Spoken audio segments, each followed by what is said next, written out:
오늘 새벽 예배 가운데 함께 하실 말씀은 누가복음 18장 1절부터 8절 말씀입니다. 누가복음 18장 1절부터 8절 말씀 함께 합독하시겠습니다. 항상 기도하고 낭망치 말아야 될 것을 저희에게 비유로 하여 가라사대 어떤 도시에 하나님을 두려워 아니하고 사람을 무시하는 한 재판관이 있는데 그 도시에 한 과부가 있어 자주 그에게 가서 내 원수에 대한 나의 원한을 풀어주소서 하되 그가 얼마 동안 듣지 아니하다가 후에 속으로 생각하되 내가 하나님을 두려워 아니하고 사람을 무시하나 이 과부가 나를 번거롭게 하니 내가 그 원한을 풀어주리라. 그렇지 않으면 늘 와서 나를 괴롭게 하리라 하였느니라. 주께서 또 가라사대 불의한 재판관의 말한 것을 들으라. 하물며 하나님께서 그 밤낮 부르짖는 택하신 자들의 원한을 풀어주지 아니하시겠느냐. 저희에게 오래 참으시겠느냐. 내가 너희에게 이르노니 속히 그 원한을 풀어주시리라. 그러나 인자가 올 때에 세상에서 믿음을 보겠느냐 하시니라. 아멘. 예, 우리가 17장 20절부터 37절에는 하나님의 나라에 관한 말씀이 있었고 또 인자의 날에 관한 말씀이 있었습니다. 인자의 날이라고 하는 것은 예수님께서 이 땅에 다시 재림하면서 완성되어지는 그런 나라를 말하는데 그때의 상황이 마치 그 노아의 때와 또 소돔의 멸망을 앞둔 그때 롯 때와 같은 그런 시대가 올 것이다. 그래서 이것은 예수님께서 다시 이 땅에 재림하시는 그때 환란의 절정을 이루면서 모든 그리고 나서 예수님의 재림이 임하고 나서 그 이후로 이 세상이 심판을 받고 또 예수님께서 다스리는 그런 나라가 올 것이다라는 것에 대한 이야기를 예수님께서 하셨습니다.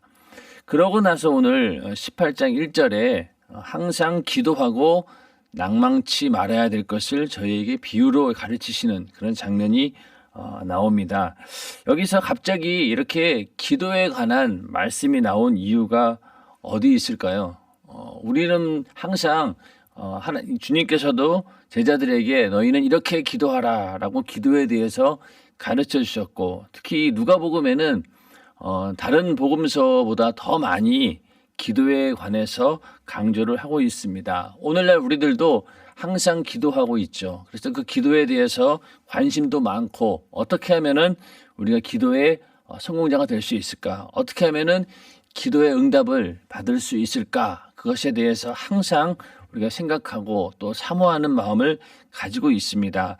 여기서 항상 기도하고 낭망치 말아야 된다라는 이 말씀을 하신 이유는 8절 끝에 있는 말씀 그러나 인자가 올 때에 세상에서 믿음을 보겠느냐 하시니라. 그러니까 요 말씀하고 처음에 있는 그 말씀하고 연관을 지어서 좀 생각을 해봐야 되고 또 지금까지 주님께서 말세에 관한 예수님께서 재림하시는 그때의 상황을 말씀하셨기 때문에 예수님의 재림, 종말의 상황과 연관지어서 우리는 이 기도를 생각을 해봐야 됩니다. 그래서 여기서 항상 기도하고 낭망치 말아야 된다. 우리가 기도할 때 낭망하는 이유가 무엇이겠습니까? 기도를 했는데 낭망한다, 좌절한다라고 하는 것은 그 기도가 속히 응답되지 않고 있기 때문에 나는 계속해서 기도하고 있지만은 하나님의 응답이 늦어질 때 우리는 낭망하게 됩니다. 그러면서 동시에 내가 믿음이 없어서 그런 거 아닌가? 라고 하면서 다시 한번 내 자신이 믿음이 없음을 또 생각하면서 좌절하고 낭망하게 되는 것이죠. 그건 우리의 현재 기도의 생활 가운데 생각할 수 있는 일들이고 오늘 이 누가복음 18장 1절부터 8절에 나오는 이 상황 가운데서는 항상 기도하고 낭망치 말아야 된다. 이것은 어떤 상황이냐면은 예수님께서 이 땅에 오셨죠. 그걸 초림이라고 하고 다시 또 부활 승천한 십자가를 지고 죽으신 다음에 부활 승천하시고 다시 이 세상에 오실 때를 우리는 예수님의 재림이라고 합니다. 그러니까 예수님께서 지금 제자들에게 나타나서 가르치시는 이 상황, 그리고 이제 곧 고난 당하시고 죽으시고 부활하셔서 그리고 어느 정도 기간이 있다가 다시 재림하시는 그때까지의 그 기간인데, 그 기간이 얼마가 될지 아무도 모릅니다. 이 당시 그 제자들은 예수님께서 부활 승천하신 다음에 멀지 않는 시간에 아마 예수님께서 다시 오시리라, 자기들이 살아있을 때 예수님이 오실 것이라고 생각을 했습니다. 그런데 그 기간이 엄청 긴 거죠. 거의 지금 2021년이니까 그 정도의 세월이 지난 거예요. 생각보다 엄청나게 긴 세월이 지나버린 거죠. 그래서 예수님께서 이 얘기를 하신 것은, 너희가 항상 기도하고 낭망치 말아야 된다라고 하는 이 말씀은, 너희가 예수님께서 다시 오는 그 재림의 날까지 너희가 절대로 낭망하지 말아라. 예수님이 당장 오지 않는다라고 해서 너희가 낭망하지 말아라. 그렇게 낭망하지 않기 위해서는 너희가 항상 기도해야 된다. 그 기도가 어떤 기도냐? 예수님의 재림을 간절히 소망하는 그런 기도를 말하는 것입니다.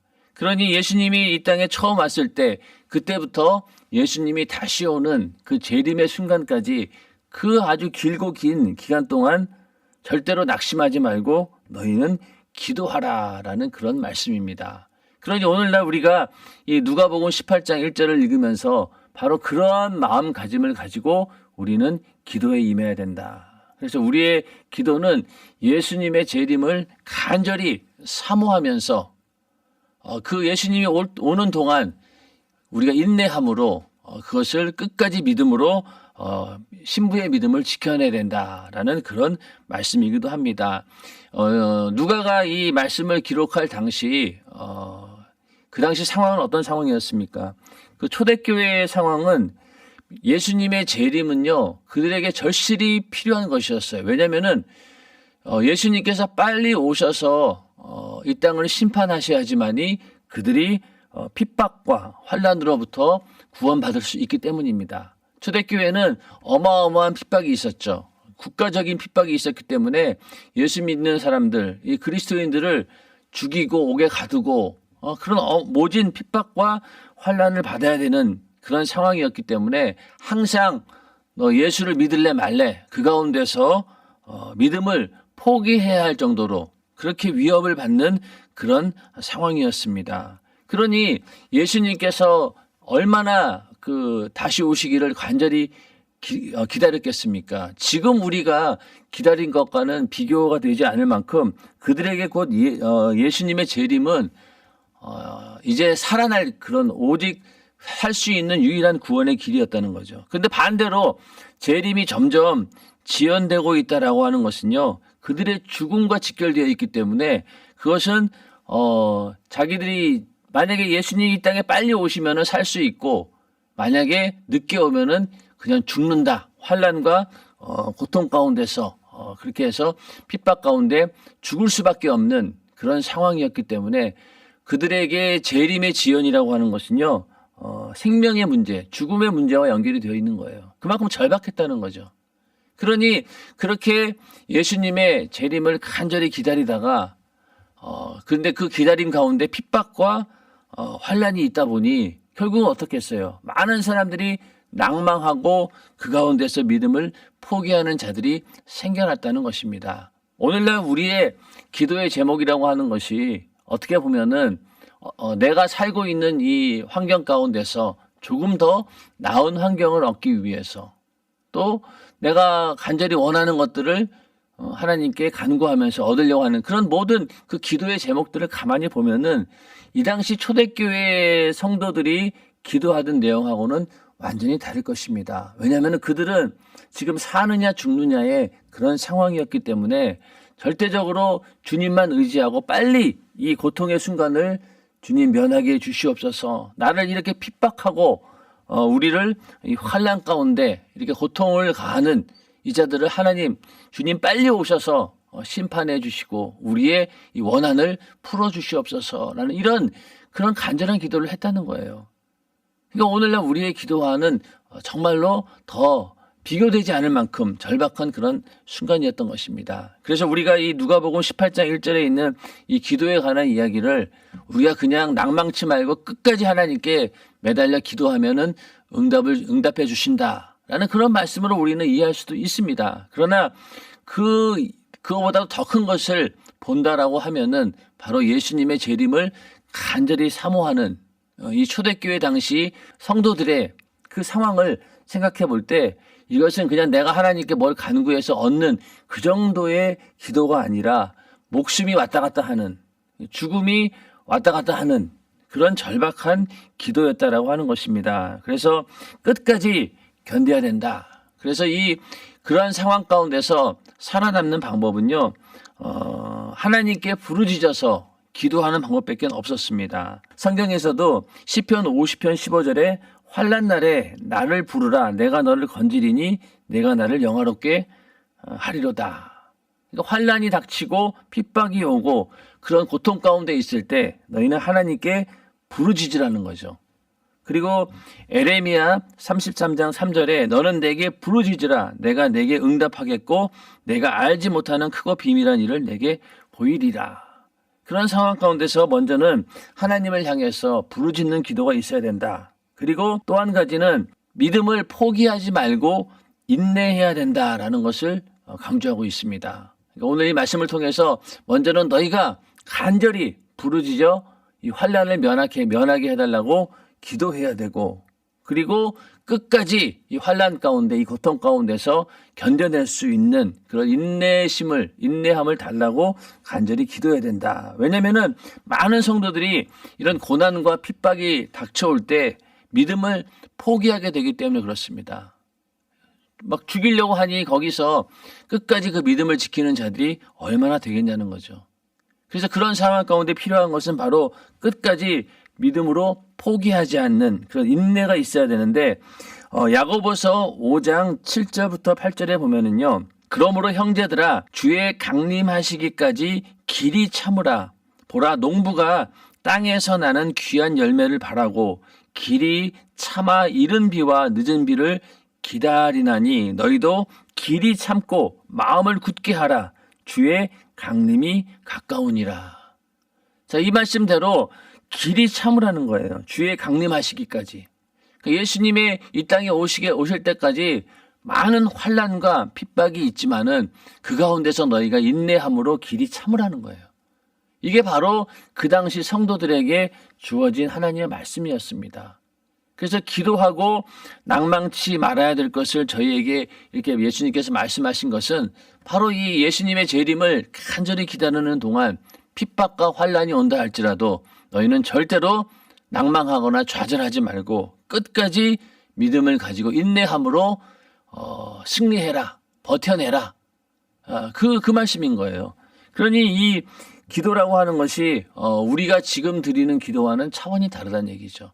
물론 우리가 이 말씀을 통해서 기도할 때 절대로 우리는 낭망하지 말고 포기하거나 낙심하지 말고 끝까지 하나님께서 이 문제를 해결해 주신다라고 하는 그 믿음을 가지고 기도해야 된다. 네, 맞습니다. 예. 그러나 오늘 이 말씀은 바로 이 마지막 때 예수님의 재림의 때 상황을 비추어 봤을 때 정말로 종말론적인 입장에 봤을 때는 절박하고 간절한 기도, 예수님의 재림을 기다리면서 그 환난과 고통 가운데서 성도들이 인내하며 견뎌내는 그런 상황 가운데서 드려지는 기도를 말씀하고 있는 것이죠.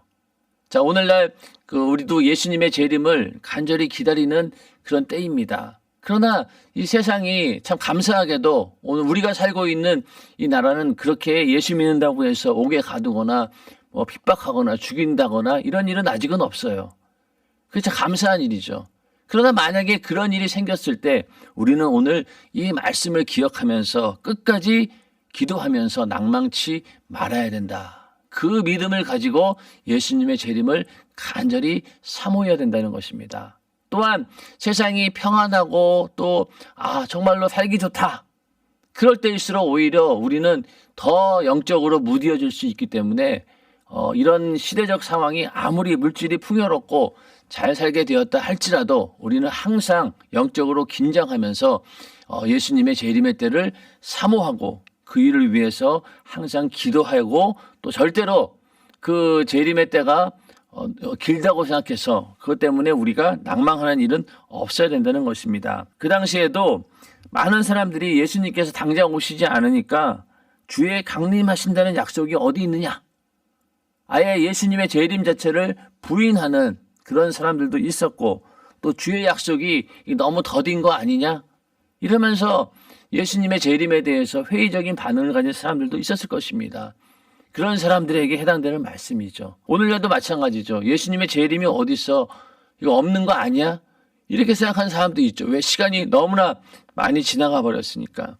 그러나 절대로 그렇게 생각할 것이 아니라 이제 예수님이 곧 오실 것처럼 그런 믿음을 가지고 우리는 낭망치 말고 끝까지 기도하면서 주님의 재림을 간절히 사모해야 될 것입니다. 그 재림의 소망이 우리 안에 있기를 또 그런 기도가 있기를 주님의 이름으로 축원합니다. 낭망치 말아야 된다라고 하는 그 말이 악에게 굴복하지 않는다라는 그런 뜻입니다. 예수 믿는다고 수많은 핍박을 당하고 죽음의 위협을 당할 때 낭망치 않는다라고 하는 것은요, 그 악에게 굴복하지 않는다는 거죠.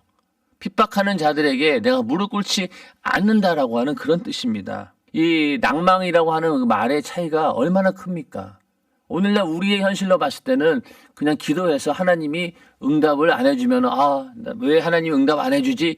이 정도의 수준이 아니라 죽음 앞에서 끝까지 악에게 굴복하지 않고 악한 마귀 역사에 굴복하지 않고 내 믿음을 목숨 걸고 지키는 상황, 그것이 바로 낭망치 않는다라고 하는 그런 말씀입니다.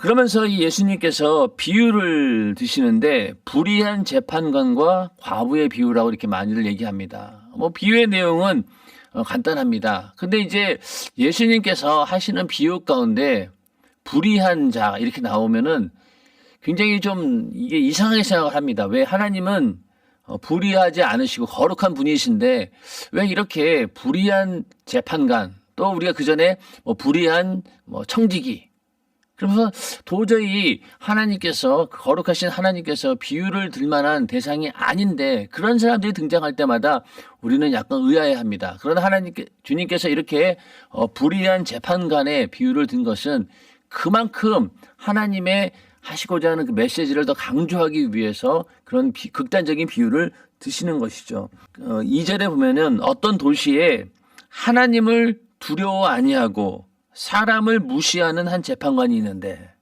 자, 여기서 그냥 하나님을 두려워하지 않고 사람을 무시하는 그런 재판관, 이런 비유의 주인공이 나옵니다. 여기서 하나님을 두려워하지 않고 사람을 무시한다. 이런 사람들이 어떤 사람이냐면은 악한 사람인데 높은 지위에 있는 사람. 그러니까 하나님을 무시하고 하나님을 두려워하지 않고 사람을 무시하는 그런 사람들이 어떤 사람이었느냐? 높은 지위에 있는 사람이지만은 그러나 악한 사람.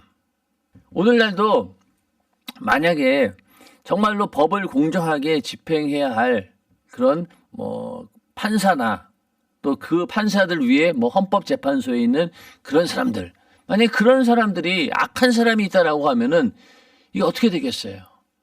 그러면 이 나라에 과연 정의가 온전히 실현이 되겠습니까? 안 되는 거죠. 시스템 자체가 그 사람으로 인해서 완전히 붕괴돼 버리고 신뢰할 수 없는 그런 일들이 이제 막 발생하게 되겠죠. 그래서 억울한 사람들이 생겨나게 되고 오히려 악한 사람들이 그들에 의해서 법으로 보호받는 오히려 그런 현상들이 일어나기 때문에 악한 사람이 높은 지위에 있는 것, 거기에는 항상 부패가 따르게 되어 있고 그 부패로 인해서 고통당하는 자들은 누구입니까? 서민들이 고통을 당하죠. 약한 사람들이. 그런 시스템 가운데서는 약한 사람들이 항상 피해를 보게 되어 있습니다. 그래서 그런 모든 법질서나 이 나라가 움직여가는 모든 것들이 정말로 공정하게 움직이기 위해서는 그것을 움직이는 사람이, 올바른 사람이 세워져야 된다는 거죠. 그런데 오늘 이 비유 가운데 이 재판관이 하나님을 두려워 않고 사람을 무시한다라고 하는 것은 이 당시 굉장히 절망적인 상황인 거예요. 그리고 또 거기에 대해서 거기에 어떤 사람이 나오냐, 그 도시에 한 과부가 있어. 자주 그에게 가서 내 원수에 대한 나의 원한을 풀어주소서 하되. 과부가 있는데 그 사람이 억울한 일을 당한 거예요. 그래서 그걸 계속 재판관에게 호소를 합니다. 이 과부라고 하는 그런 사람들은 그 당시 가장 소외된 계층이고 또 정말로 많은 사람들의 보호가 필요한, 사회적인 보호가 필요한 그런 사람이 바로 과부와 고아입니다. 구약의 율법 가운데도 이 고아와 과부들을 잘 돌봐야 된다라고 하는 그런 율법을 기록해 놓을 만큼 관심을 가지고 늘 보호해야 되는 그런 대상입니다. 그래서 그 이사야서 1장 17절에 보면은 선행을 배우며 공의를 구하며 학대받는 자를 도와주며 고아를 위하여 신원하며 과부를 위하여 변호하라 하셨느니라, 이렇게 말씀하고 있습니다. 그러니까 과부를 위해서 너희는 옳은 변호를 하라는 거예요. 왜? 사회적인 약자니까. 어떻게든 그들 편에 서서 그들을 변호해 주라라고 하는 그런 말씀도 있습니다. 그러니 과부는 그런 말씀을 알고 있기에 내 처지가 이러니 분명히 재판관이 나를 어떻게든 변호해 줄 것이다 라는 그런 믿음을 가지고 계속해서 재판관에게 자기의 사정을 호소했습니다. 내 원수에 대한 나의 원한을 풀어주소서라고 계속 호소했던 거죠. 예. 그런데 그 재판관이 4절에 보면요, 그가 얼마 동안 듣지 아니하다가 후에 속으로 생각하되 내가 하나님을 두려워 아니하고 사람을 무시하나. 자기 자신이 어떤 사람인지 안다는 거예요. 하나님을 두려워하지 않고 사람을 무시하는 것을 자기가 아는 거예요.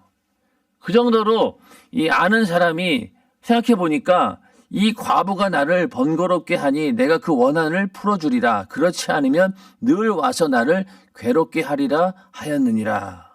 그러니까 이 과부가 집요하게 계속 재판관에게 호소를 하니 너무 번거로운 거예요. 매일 와가지고 자꾸만 그렇게 호소를 하니 처음에는 그냥 넘기고 포기하겠지 그랬는데 계속해서 집요하게 와서 그를 괴롭히기 때문에 안 되겠다. 그냥 그 원한을 풀어줘야 되겠다. 이렇게 작정했다는 겁니다. 그러면서 6절에 주께서 또 가라사대 불의한 재판관에 말한 것을 들으라. 재판관이 그렇게 행동하는 것을 보라는 얘기죠. 하물며 하나님께서 그 밤낮 부르짖는 택하신 자들의 원한을 풀어주지 아니하시겠느냐. 저희에게 오래 참으시겠느냐. 불의한 재판관도 이렇게 번거롭기 때문에 호소하는 그 과부의 간청을 불의한 재판관도 들어주는데 하물며 하나님께서 누구입니까? 그리고 그 밤낮 부르짖는 택하신 자들의 원한, 하나님께서 택하신 자들이 그렇게 간절히 기도하는 그 기도에 대해서 응답하지 않겠느냐, 이렇게 말씀하고 있는 거죠. 그러니까 이 불의한 재판관은 과부가 자주 찾아가도 듣지 않았습니다. 그러다가 번거로운 것이 싫어가지고 마지못해서 요청을 들어주었죠. 그러나 우리 하나님은 어떻습니까? 밤낮 부르짖는 택하신 자들의 원한을 어떻게 속히 풀어주신다고 했죠. 억지로나 마지못해서가 아니라 그 일에 대해서 전적으로 관심을 가지고 내가 해결해야 될 그런 해결자다라는 그런 마음을 가지고 그 문제를 해결해 주시는 분이 바로 하나님이시라는 겁니다. 지금 우리의 문제는 무엇이냐면은 하나님의 무관심이 아니에요. 불의한 재판관처럼 그 일에 대해서 무관심하고 어떻게든 해결하지 않으려고 하는, 피하려고 하는 그런 태도가 아니라 하나님께서는 어떻게든 이 문제를 해결해 주길 원하시고 또 우리의 상황 가운데서 하나님께서 그 뜻을 이루시길 원하지만은 그러나 문제는 뭐냐? 하나님이 문제가 아니라 우리가 문제라는 거죠. 믿음이 없는 것이 문제라는 거죠. 그래서 예수님께서 이 땅에 오신다라고 하는 그 재림의 소망이 무너져 가는 것, 그것은 바로 우리의 믿음이 없기 때문인 거죠. 아, 예수님이 정말 오실까? 언제 오시는데? 점점 그렇게 생각하다 보니까 정신이 해이해지고 결국은 우리의 믿음도, 재림에 대한 소망도 사라져 버리게 되고 그냥 세상에 휩쓸려 가지고 그냥 세상 사람처럼 돼버린다라고 하면은 우리 안에 있던 그 재림의 믿음, 그 소망은 완전히 무너져 버리게 되는 것이죠. 그러지 말라는 겁니다. 끝까지 너희가 소망을 가지고 기도해야 된다. 그래서 여기 그 밤낮 부르짖는 택하신 자들, 그런 자들이 어떤 자들일까요? 뭐 하나님께서 구원하기로 작정한 사람들이 이미 정해져 있다, 그런 의미일까요?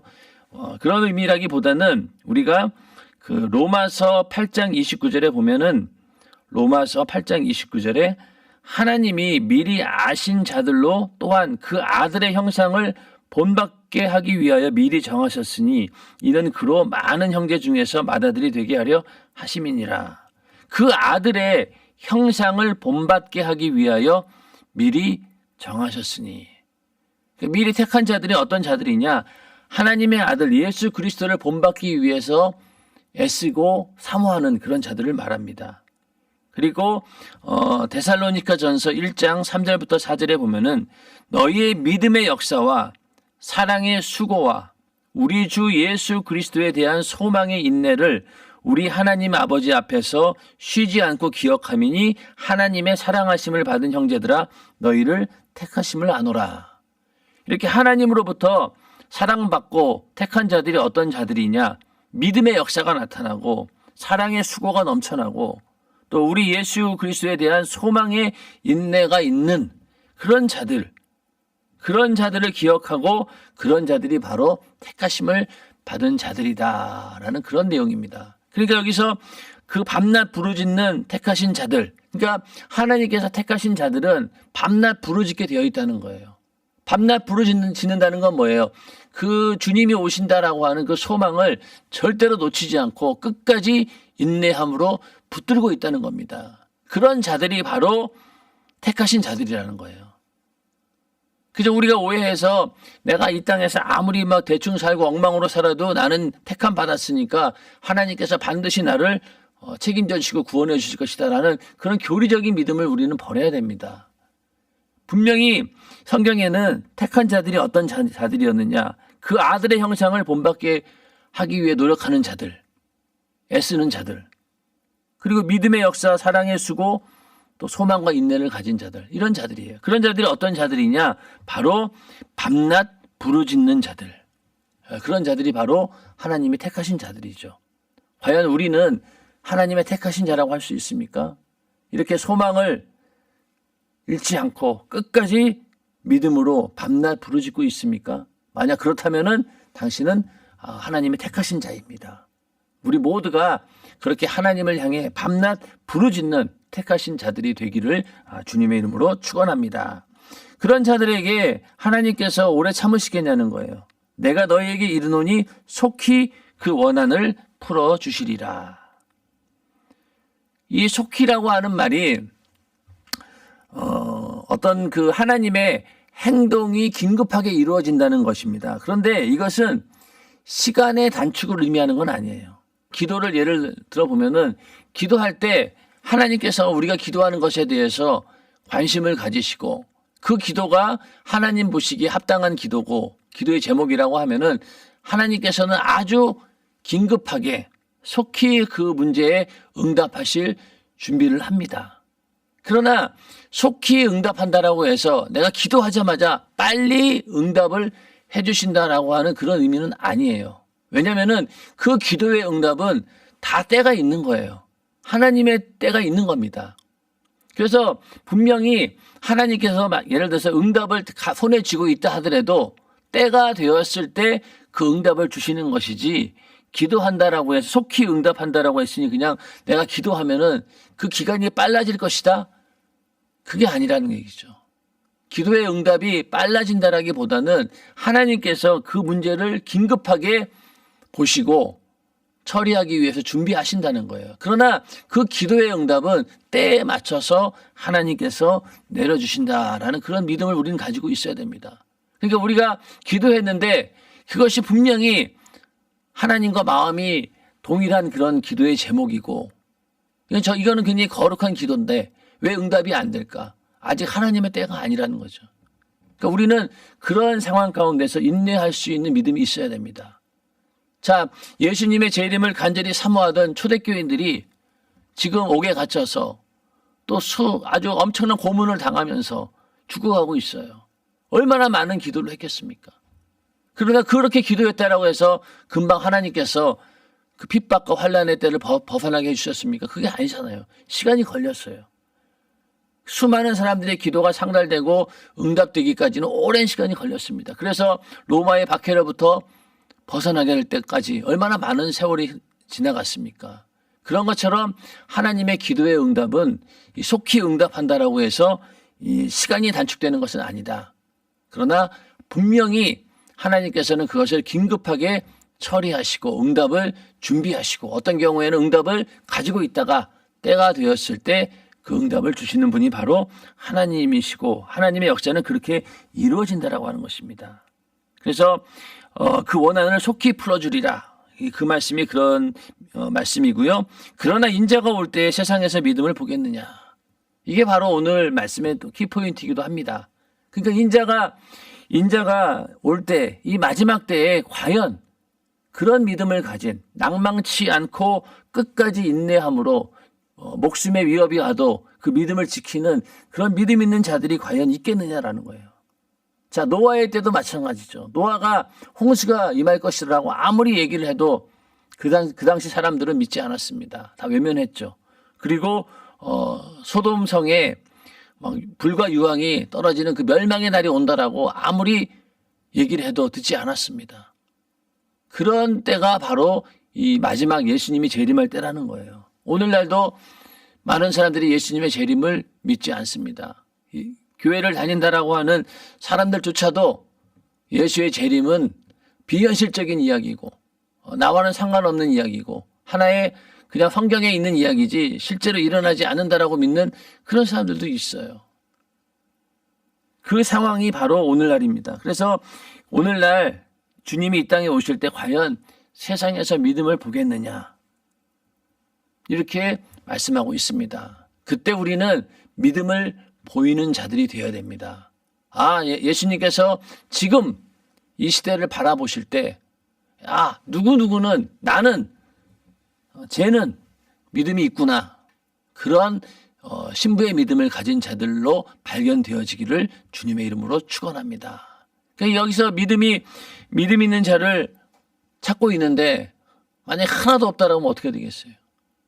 그런데 그 가운데서 분명히 믿음 있는 자들이 있고 주님이 이 땅에 재림하실 때 그 믿음 있는 자들이 공중에 끌려 올라가는 들림이 있을 것이고 무덤에 있는 자들 가운데 그런 믿음이 있는 자들도 그 공중의 혼인잔치에 참여하는 그런 영광을 누리게 될 것입니다. 그래서 우리의 기도라고 하는 것은 우리의 필요한 것들을 하나님께 간구해서 얻어내는 것도 있지만은 그 기도의 중심에는 예수님의 재림을 간절히 소망하면서 끝까지 낭망하지 않고 그때를 사모하며 인내함으로 기다릴 수 있는 그런 믿음을 달라고 우리는 간절히 기도해야 될 것입니다. 그 기도가 가장 중요한 이 시대의 기도입니다. 오늘 우리 모든 성도들도 예수님의 재림을 간절히 사모하는 그런 신부의 믿음을 간절히 소망하는 그런 믿음의 기도가 우리 가운데 있기를 그렇게 간절히 기도할 때 하나님께서는 오늘 하루의 양식도 주실 것이고 필요한 모든 것들 하나님께서 때에 맞춰 채워주실 것입니다. 그래서 우리는 항상 주님이 오시는 그날을 간절히 사모하는 신부로서 신부의 믿음을 가지고 낭망치 않고 주님 오시는 그날을 간절히 소망하며 기도하는 우리 모두가 되시기를 주님의 이름으로 축원합니다. 이 시간 기도하겠습니다.